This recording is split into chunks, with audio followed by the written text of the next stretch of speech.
जर निवडणूकच लागली नाही, निवडणूकच लागली नाही तर काय अलायची चर्चा होईल आणि काय अलायची चर्चा तुम्ही करताय? मी सकाळी ब्रेकिंग न्यूज बघितली, 100 शिंदे 150 भाजपा, तुम्हीच आमच्यामध्ये लावालावी करताय.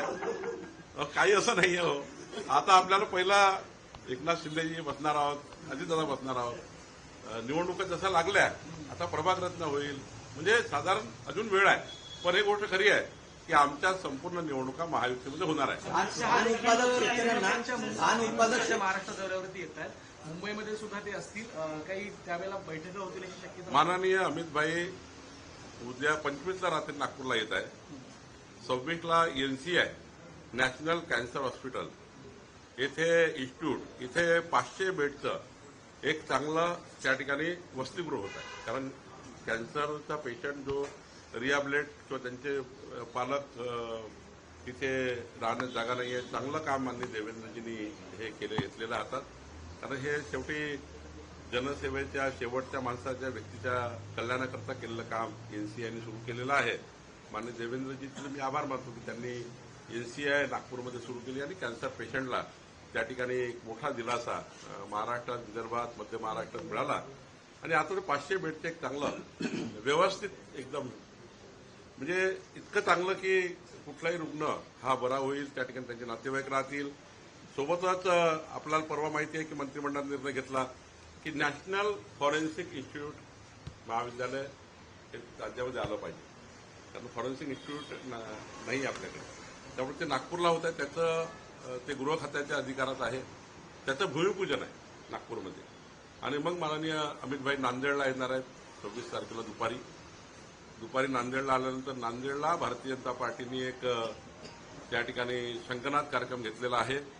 आणि मग अमितभाई मुंबईत येऊन मुक्काम करून 26ला 27ला इथे जाणार आहे. म्हणजे 25ला रात्री नागपूरला येणार, 27ला दुपारी मुंबईतनं दिल्लीकडे जाणार. असं म्हणताय की नाशिकचा पालक आहे, मला पालकमंत्रीपद जरी नाही दिलं तरी सुद्धा मी काम करतो, याचा अर्थ जे पालकमंत्रीपद नाशिकचं आहे ते भाजपला मिळणार आहे का? काय नाही, आमची तर सर्वांचीच हीच मागणी आहे, एकनाथजी, अजितदादा आणि सर्वांना, की नाशिकचं पालकमंत्रीपद भाजपकडेच असावं ही मागणीच आहे. आणि त्यासाठी चर्चा सुरू आहे, ते काही लपलेलं नाही.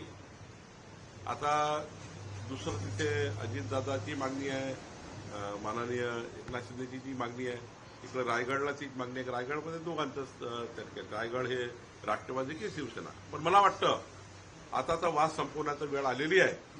लवकरच हा वाद संपेल, त्याच्यासाठी आम्ही पुढाकार घेणार आहोत. शेवटचा प्रश्न, भाजपकडे 58 जिल्हाध्यक्षांच्या संघटनातून नेमणुका करण्यात आल्या, परंतु 22 नेमणुका ज्या आहेत 10-11 दिवस झाले तरी सुद्धा अद्याप झालेल्या नाही. आमचं कारण नेमकं काय? काही कारण नाही आहे. कन्सेन्सस कधी कधी व्हायचे असतात. 3 नावं असतात चांगलं मेरिटवर, ABC 3 नाव. आता ए त्याचा A कुठला, B कुठला, C कुठला. जर तुमच्या वार्ताहरामध्ये ABC A मध्ये कोण, B मध्ये कोण, C मध्ये कोण, तसं असतं. नाही, नाव नाही घेत. तुम्ही तुमचंही मेरिट लागतं काम करायला. प्रत्येकाच्या जॉबमध्ये मेरिट लागतं. म्हणजे प्रत्येकाला जॉबला मेरिट आहे. तुमच्याही जॉबला मेरिट आहे, आमच्याही संघटनेला मेरिट आहे. सर्वच कार्यकर्ते चांगले आहेत. तिन्ही लोक लायबल आहे आता. म्हणजे आता मुंबईचे तर जे आहेत तिन्ही मेरिट आहे. आता त्यामध्ये उत्तम, अतिउत्तम, सर्वोत्तम आणि सर्वांना सोबत घेऊन कोण चालेल, तर अशा या ठिकाणी समीकरण जुळवा लागतात. त्यामुळे थोडं थांबलाय, पण 22 नावं तयार आहेत. केव्हाही म्हणजे पुढच्या आठवड्यात केव्हाही हे नावं जाहीर होतील.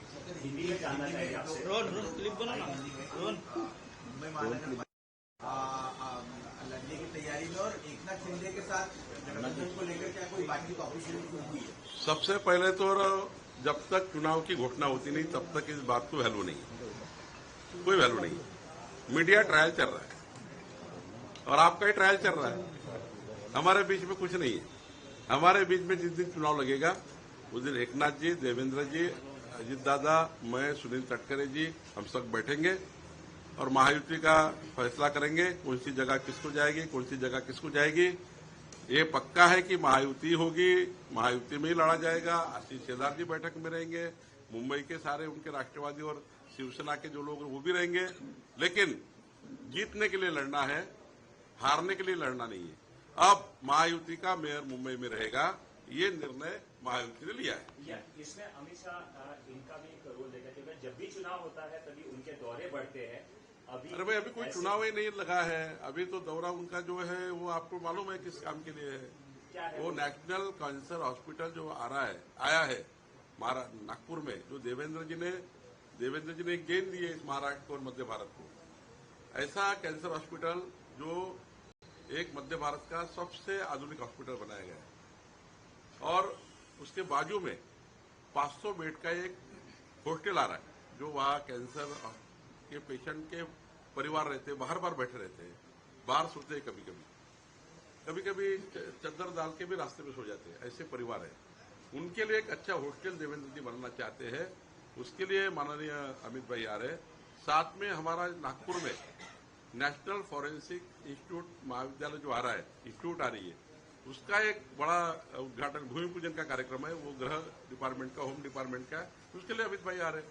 नांदेड़ में एक हमारा पॉलिटिकल कार्यक्रम है 26 तारीख को 5 बजे, जो जनसभा है। इसमें जनसभा से महाराष्ट्र में जो लोग आएंगे, उसमें माननीय प्रधानमंत्री मोदी जी और हमारे सैनिकों ने जिस प्रकार से पाकिस्तान में घुसकर मारा है दहशतवादियों को, पूरे अड्डे खत्म करने का प्रयास किया, उसका अभिनंदन करने के लिए, उनका अभिनंदन है। सैनिकों को एक प्रकार का हम उनका प्रोत्साहन बढ़ाएंगे, हम मोदी जी का प्रोत्साहन बढ़ाएंगे कि ऐसा अगर देश में, जैसा मोदी जी ने कहा है, अब कोई दहशतवादी कार्रवाई होगी तो युद्ध होगा। ये पूरी देश और पूरी महाराष्ट्र जनता, 12 करोड़ जनता सेना के साथ है, मोदी जी के साथ है। और अमित भाई की जो जनसभा है उसके आधार पे कि हम सब सरकार के साथ हैं, हम सब सरकार के साथ हैं, हम सब सैनिकों के साथ हैं, इसलिए वहां एक जनसभा भी है। उसके बाद मुंबई में अमित भाई आने वाले हैं, जो 2 कार्यक्रम है माधव बाग में वगैरह, तो इसके लिए आ रहे। पॉलिटिकल कोई चर्चा नहीं करेंगे, पॉलिटिकल बात भी नहीं करते। चुनाव लगेगा, ये स्थानिक चुनाव है, लोकल चुनाव है, उसमें अमित भाई का क्या है। लोकल चुनाव में कभी हमारा केंद्र वगैरह कहता है कि भाई आपके लेवल पे निपटो, ये हमारा काम नहीं है। बस इसके साथ साथ नासिक की सीट पर ओबीसी का चेहरा राष्ट्रवादी ने दिया है, उसके बाद में चर्चा ऐसी लग रही है कि अब भारतीय जनता पार्टी को दिया जाएगा नासिक का पालक मंत्री और रायगढ़ का जो है, तो इस पर क्या निर्णय लिया, क्या क्योंकि अब सरकार बैठने के बाद भी पालक मंत्री का गहन विषय अभी तक कुछ निर्णय नहीं हुआ है। लेकिन भारतीय जनता पार्टी का पूरा विनती है राष्ट्रवादी और शिवसेना को कि वो पालक मंत्री पद भारतीय जनता पार्टी को दिया जाए। और हमने आग्रह भी किया इस चीज के लिए। एकनाथ जी और अजीत दादा विचार करेंगे हमारे आग्रह का। और जहां तक सवाल है रायगढ़ का, तो रायगढ़ के सीट पर सुनील तटकरे जी वहां स्टेट प्रेसिडेंट है राष्ट्रवादी के, और वहां शिवसेना भी बहुत आग्रही है। वहां शिवसेना और राष्ट्रवादी 2 पार्टी का बहुत आग्रह है, बहुत ज्यादा आग्रह है। और ये दोनों आग्रह नासिक और अपना रायगढ़ का, इस जल्दी सुलझाने के लिए भारतीय जनता पार्टी प्रयास करेगी। Thank you.